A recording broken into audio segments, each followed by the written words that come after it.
kedua, kesopan anggota DPR, saya juga merokok, tapi di ruang berhasil itu ada yang merokok juga. Dan itu ketua pembina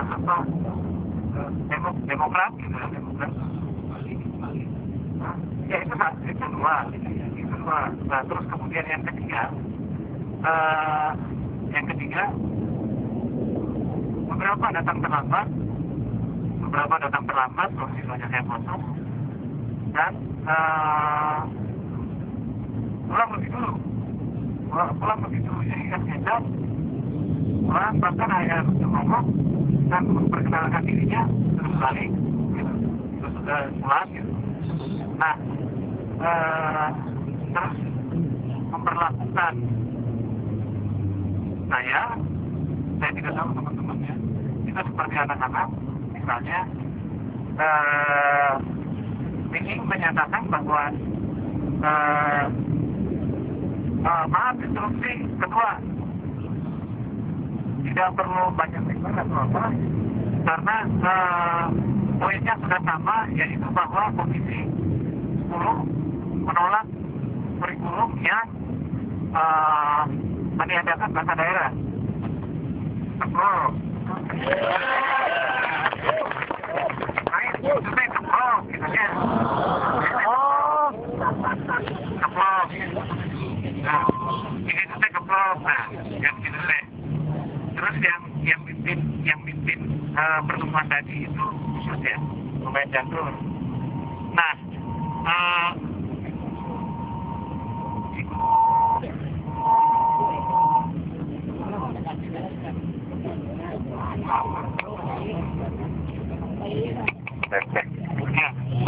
apa namanya? Nah, siapa yang bicara itu ditentukan bukan berdasarkan substansi persoalan, bukan berdasarkan boleh disampaikan gitu, tetapi blok-blokan, saya kiri, saya kanan, tengah, saya kiri satu, saya tengah dua, kayak gitu. Nah, itulah tadi itu sebenarnya dicatat gitu.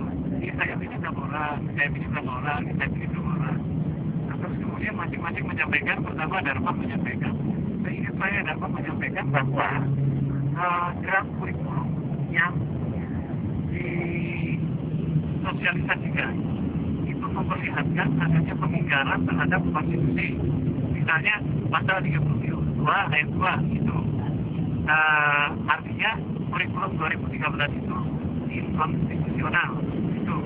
Nah, terus kemudian Pak Didi mesti mempertegas apa maknanya pendidikan bahasa daerah bagi anak-anak sekolah maksudnya, pun bagi kebudayaan dan lalu bagi Indonesia terus juga ditarik ke soal konstitusi yang pula berujung bahwa kurikulum 2013 itu inkonstitusional. Nah, yang kesopan jadi kalau ngomong untuk dipotong, si Dewan itu suka potong gitu, suka potong. Itu ada hampir beberapa pembicaraan dipotong. Nah, terus saya habis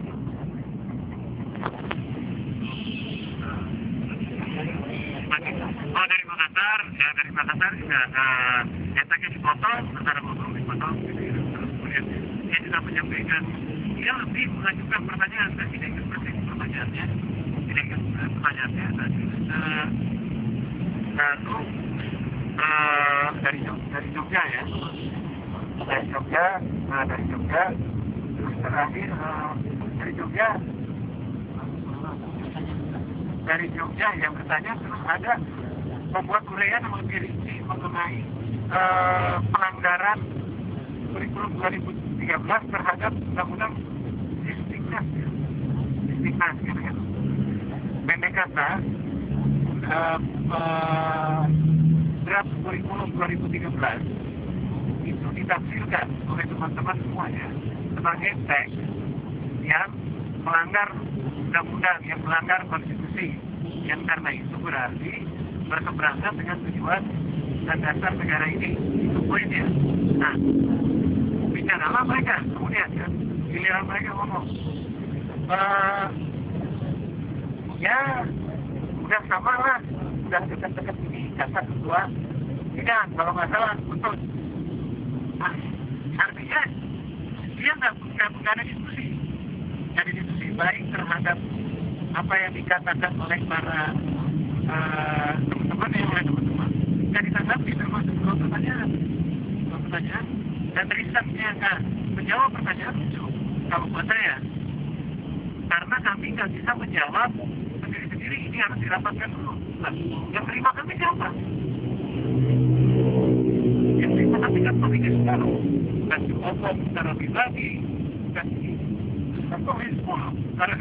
Tapi ketika mereka diminta untuk menjawab dua pertanyaan saja, risetnya ini harus disampaikan dulu kepada teman-teman. Saya begitu. Nah, terus lagi ada poin yang saya kira benar disampaikan oleh, yaitu apa yang dikatakan oleh siapa? Ya. Nah, si Utut ngomong apa sih? Utut nih apa? Si Utut ngomong bahwa kurikulum itu bukan domain DPR, kurikulum itu domain pemerintah. Kayaknya yang masuk ke situ semua tahu. Tetapi dibuat atau tidak dibuat kurikulum itu kan baru bisa atas persetujuan DPR, dan DPR adalah wakil kita. Logikanya kan begitu. Nah, kita datang ke sana untuk memungkinkan wakil kita itu mengupayakan apa yang kita anggap baik. Ini malah bilang bahwa kurikulum itu bukan domain kita, itu domain pemerintah. Tafsir Hawe juga ikutan saya. Itu nyiapin untuk les. Nah, terus yang lain, ada yang saya kira pintar ya, Ibu Reni pintar, kalau saya Ibu Reni pintar. Dia tadi menyampaikan pengalamannya di wawancara kebetulan sama Kang Adi. Di wawancara di El Sinta sama Wamen ya, Wakil Menteri. Jadi dikonfrontir 3 orang itu, ada informasi yang saya kira penting, lepas dari soal sikapnya ya, penting dan bisa juga kita ragukan juga, ini soal benar tidaknya, yaitu bahwa soal penyatuan mata pelajaran bahasa daerah ke dalam muatan lokal, yaitu seni budaya. Nah, ternyata di muatan penyatuan itu yang lalu akan diajarkan itu seni budaya daerah, jadi bukan bahasa daerah ininya. Nah, itu tadi si Ibu Reni itu mendapatkan kabar itu dari Wamen. Terus dia juga menguraikan hal-hal teknis yang tidak begitu saya ingat, tapi saya kira cukup penting untuk menunjukkan bahwa kurikulum itu memang layak ditolak.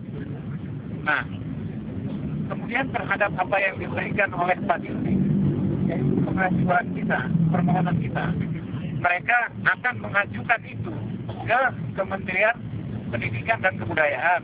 Katanya mereka akan ketemu dengan Kementerian Pendidikan dan Kebudayaan itu kapan dan sebagainya. Tetapi yang lebih penting menurut saya, tidak ada janji kapan mereka akan membuat laporan kepada kita. Logikanya kan kita datang ke sini untuk mengajukan suara kita, lalu mereka terima, nah kemudian mereka, bagaimana tanggapan mereka, kapan akan diberikan, itu nggak ada. Sampai itu gitu. Nah, kalau saya pribadi, kalau kita hanya berharap kepada DPR dan dengan cara seperti ini, saya kira bisa salah alamat. Nah, karena itu menurut saya kita perlu cara lain untuk juga memungkinkan lembaga yang kita biayai ini itu bekerja sebagaimana mestinya, dan kita pun bekerja dengan cara lain juga. Karena saya khawatir, saya pernah ikut diskusi kecil mengenai kurikulum, diantaranya Mihing ada di situ, para ahli sama para ahli bahasa di situ, sama para ahli pendidikan. Di situ nih bilang bahwa semua orang di Komisi 10 itu menolak kurikulum. Tapi ada yang dia takutkan. Muhammad Nuh yang kata Hawe itu nabi palsu dan karena itu kita jangan ikut perahunya. Itu pemain. Itu pemain. Al-Mukarram Hawe, jadi supaya sahih. Dia pemain. Contoh kasusnya waktu ujian nasional, waktu itu DPR, Komisi 10 itu sudah rame-rame menolak itu. Tetapi 2 malam kemudian situasi berubah karena ada yang operasi dan dia bilang tegas malam itu. Saya lupa detail tanggalnya. Di Jakarta diskusinya cuma 13 orang. Ming bilang ada banyak duit di proyek kurikulum ini. Ada banyak duit di proyek kurikulum ini. Ya misalnya untuk sosialisasinya saya sampai 5 miliar kan? Sampai 5 miliar gitu-gitu. Iya. Itu. Nah, itu besar sekali ya ininya. Saya kira sampai sekarang terus terang aja saya pas tadi keluar ini. Terus mereka ngapain sih? Sekedar oke, semua ini fraksi ini Komisi 10 menolak terus lalu kan soalnya bukan apakah Komisi 10 itu menolak atau tidak, tetapi bisakah Komisi 10 bersama kita mengusahakan agar kurikulum itu memasukkan bahasa daerah, dan itu poinnya. Nah kalau mereka hanya berkata bahwa Komisi 10 itu menolak, itu lalu kita bisa bilang soal kurikulum itu domain pemerintah. Ya biar kata dia menolak gitu, kurikulum tetap jalan kan nggak ada gunanya juga. Nah saya kira mungkin penting di sini bagaimana respon teman-teman atau barangkali ada tambahan dari yang tadi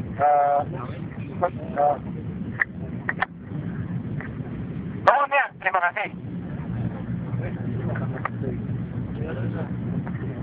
Selamat sore. Baik teman-teman, hari ini tadi sebetulnya telah terjadi 2 kali pertemuan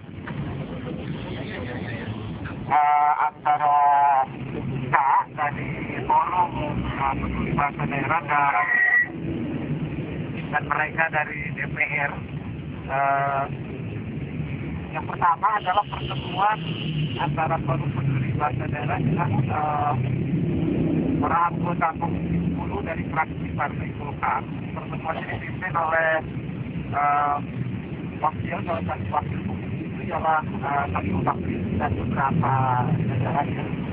Nah, pertemuan kedua adalah pertemuan yang diselenggarakan tadi jam 2 antara forum peduli bahasa daerah dengan Komisi 10 itu sendiri, dipimpin oleh Adianto dari Partai Perjuangan. Kepada mereka, pada 2 pertemuan itu kita sudah sampaikan pendapat kita bahwa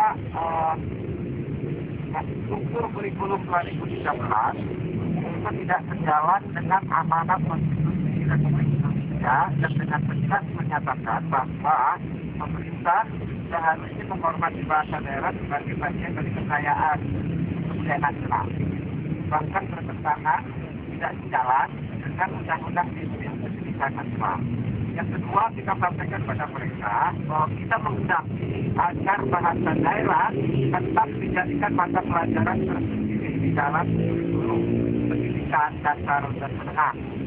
Yang ketiga, kita sampaikan melalui banding tadi konsep kita secara tertulis mengenai kurikulum yang kita harapkan bersama. Semestinya adalah tanggapan para anggota dewan yang sebetulnya sudah ada model itu ya, buat teman-teman yang dari bahasa model semacam kata lain dari bahasa. Semuanya klise itu sebetulnya bahwa kami akan menampung masukan semua, Tapi ada beberapa hal yang menarik. Pertama, untuk mengatakan bahwa telah dibentuk panja kurikulum di DPR sejak Januari 2012. Tapi di pihak lain kita tidak mendapat gambaran sama sekali apa kerjanya panja itu sampai tahun 2013 hari ini. Malah pada saat yang sama mereka mengatakan bahwa DPR merasa baik ketum itu didahului oleh pemerintah dalam arti satu pihak panja baru akan menyusun rencana taksana, tidak tahu apa artinya taksana atau diberikan, tetapi di pihak lain pemerintah sudah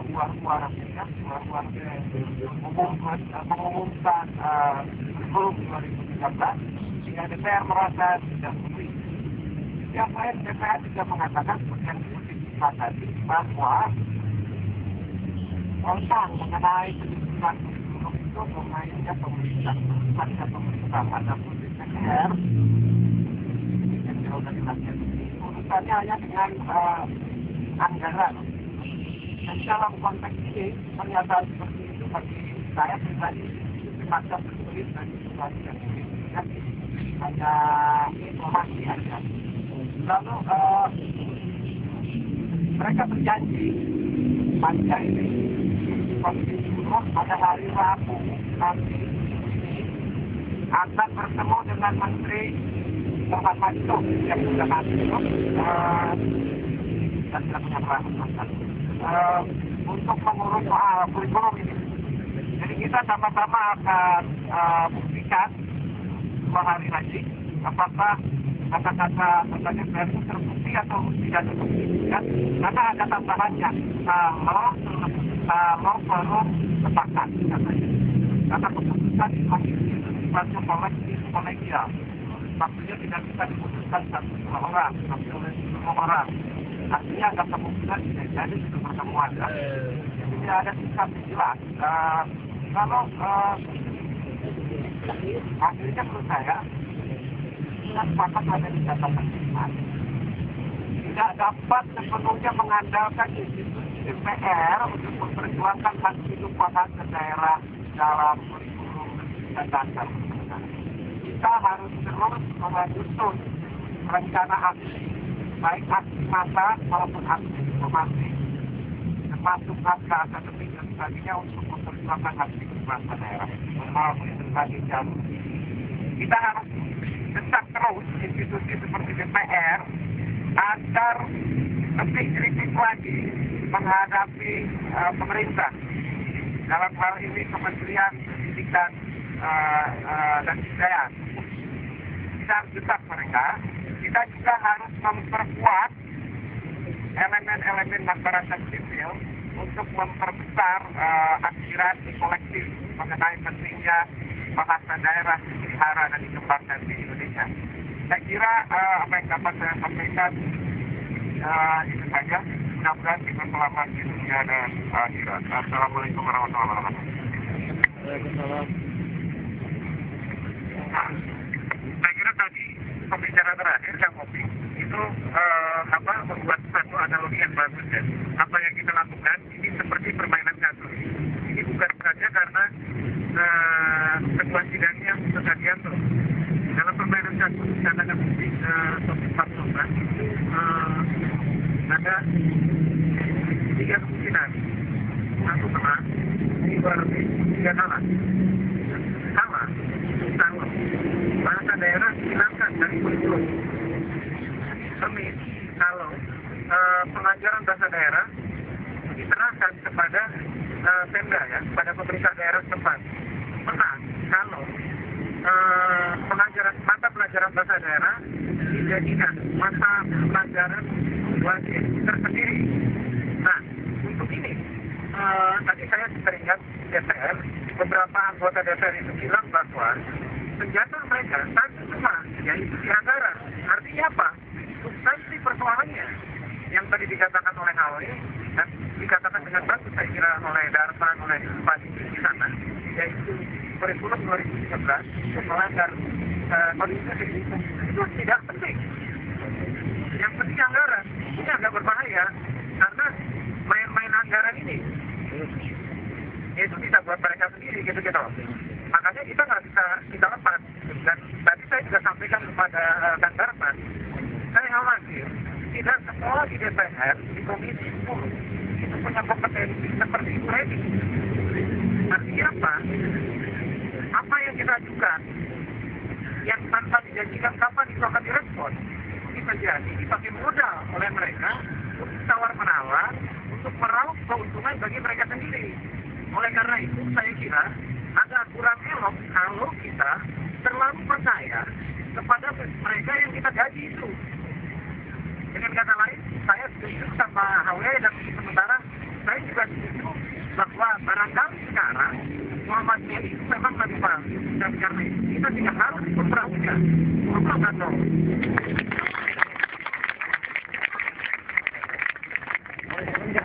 saya sedikit menambahkan apa yang barusan dikatakan oleh Kang Ismat dan Kang HW. Tapi untuk teman-teman yang ingin melihat untuk apa kata-kata mereka, kebetulan saya merekam situasi tadi, nanti saya share di internet. Alamatnya itu nanti saya sebar di berbagai website ya. Masih ada.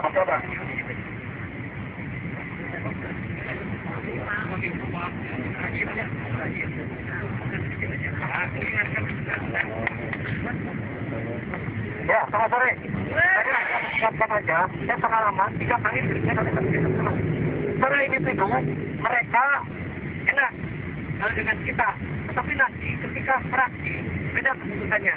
Jadi sepakat dengan kawan-kawan tidak puas dengan hari ini, tidak perlu kita demo lagi untuk mengikut. Terima kasih.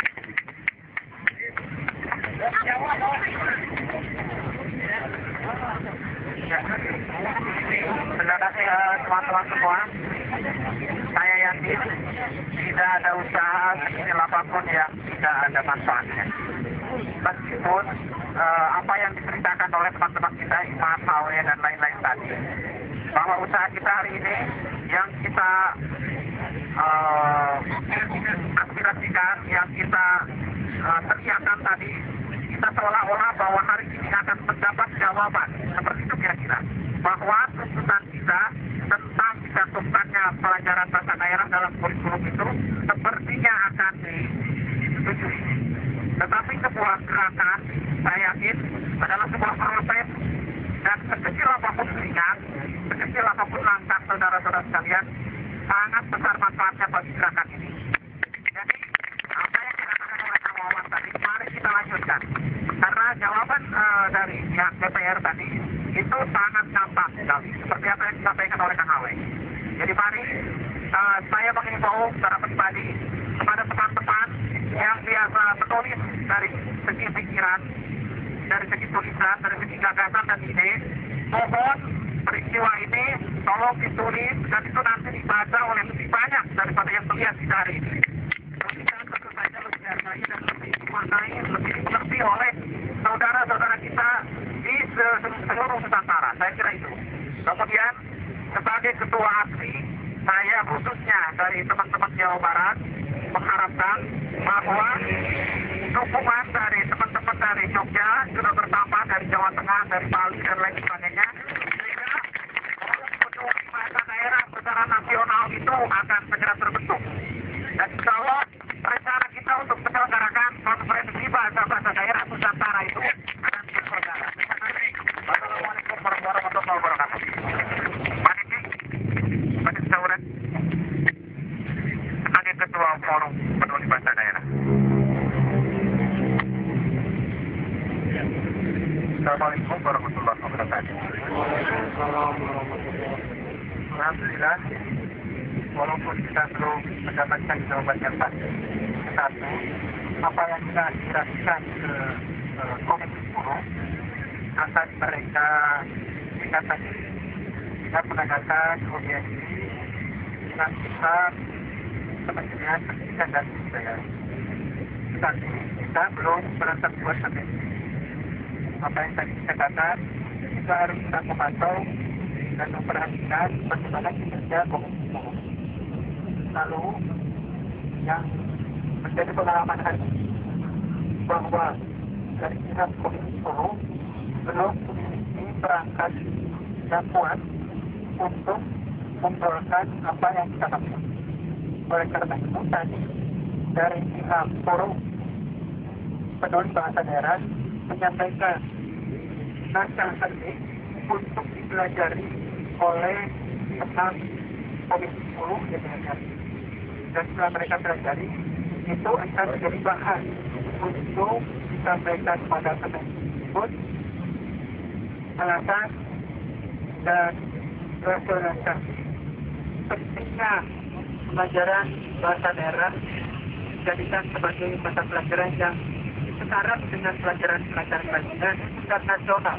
Jadi bukan tingkat daerah, tapi tingkat nasional. Dan bila